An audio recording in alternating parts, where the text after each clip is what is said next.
Hello and welcome to day 14 of the Makeshift Marblympics. This next event is synchronised dressage, where our marbles will be competing in teams of 4 to blow away our judges with their beauty created through movement. They'll each be judged on 5 elements of their routine: the entrance, a synchronised walk, a trot, a freestyle segment, and the finale. Each of our teams have been assigned one of 4 tracks to prepare their routine for, and you'll be watching all 4 teams for each track perform simultaneously. So the first thing you'll see is the entrance with a salute to the judges. Brazil very much showing how it's done there, very tight, very in control. And they're first up to show their freestyle segment as well. Some lovely shapes, fluid movement, their coats are absolutely glistening, and that's a strong finish. That's a good synchronized walk from them as well. Impressive from Japan too, who are up next for the individual freestyle. Some very good individual technical riding, but could just do with being a little bit more together. Russia say their routine is an interpretation of the TV series Judge Judy. You can see the conflict, the tension, the resolution, but ultimately just lacks that dramatic edge that might get them to higher points. That's very good trotting from all 4. Kenya up next, and they start with a fairly sloppy leg yield, recover slightly with that half pass, but really struggle to get them under control at the end there. Time for the finale. Brazil and Kenya looking good, but look at Japan, that is stunning!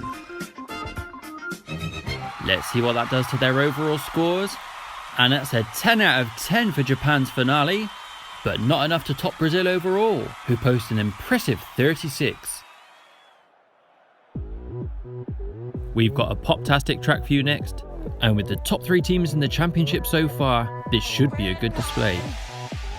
Though I must say those entrances weren't great, and I think China probably had the best of the lot.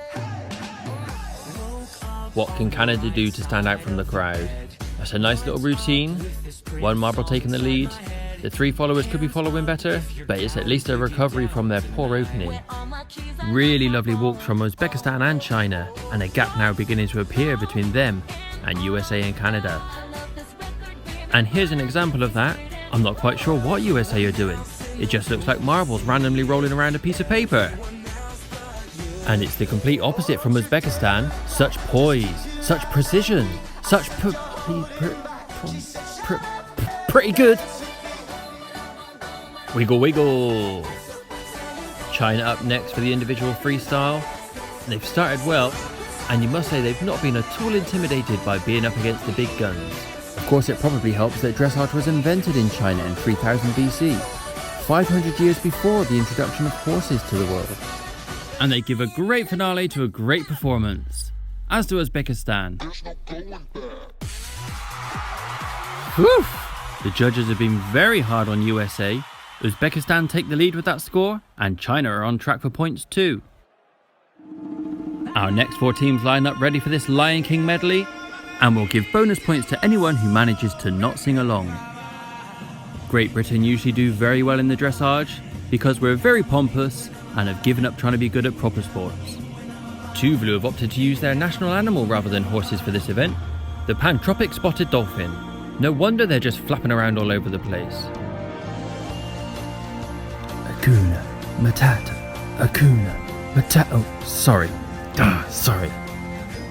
Vatican City don't normally like to get involved in events that include 4 horsemen, but they're holding their own here, albeit with a relatively simple routine. This is a powerful interpretation from Great Britain. Such depth and complexity of expression, and real technical prowess as well. I could just watch that all day. Oh, that's a perfect piaffe from Colombia. So together, it's just like watching one long marble. Just look how they canter on the right lead, with a strong shoulder 4, a really cute flying change, with a ride leg yield bringing them back round, on and back, and switch leg while in the suspension phase. I think this will be a tough call between Colombia and Great Britain, perhaps Colombia just edging it on their finale there. But they'll both have good scores, and they're both in the points as they stand. Mediocre routine for Vatican City gets them a mediocre score, and I don't think that'll be quite enough for top 8 for Tuvalu.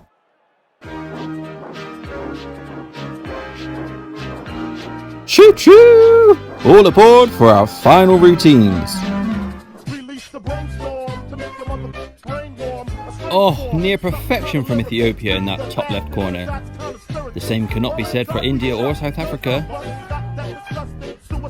A lovely start to the freestyle for Ethiopia too. Such marble mastery. A lovely fan spurs. And you can see the contact there is perfect, which makes for such a smooth ride. Oh, Ethiopia just won't let go of my heart.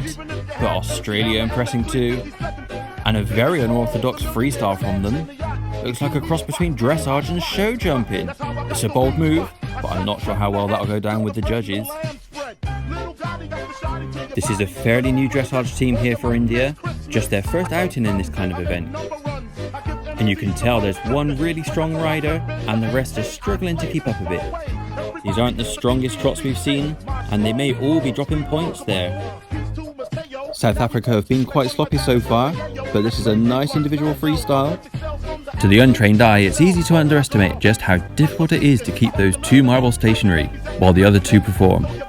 I think they'll score good points for that, which might give them hope, and it's not a bad finale as well.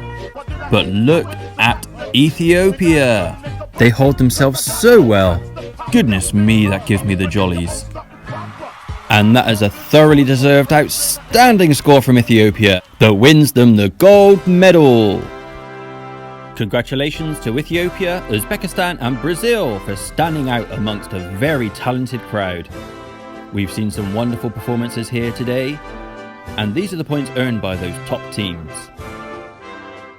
And here's how those points affect the overall standings, with Uzbekistan jumping into first place with just 2 events remaining. Ethiopia break into the top 4 with that win. It's the perfect time to hit good form, and they'll be eyeing up those final podium positions. Thank you for joining us once again. We'll see you next time for beach volleyball.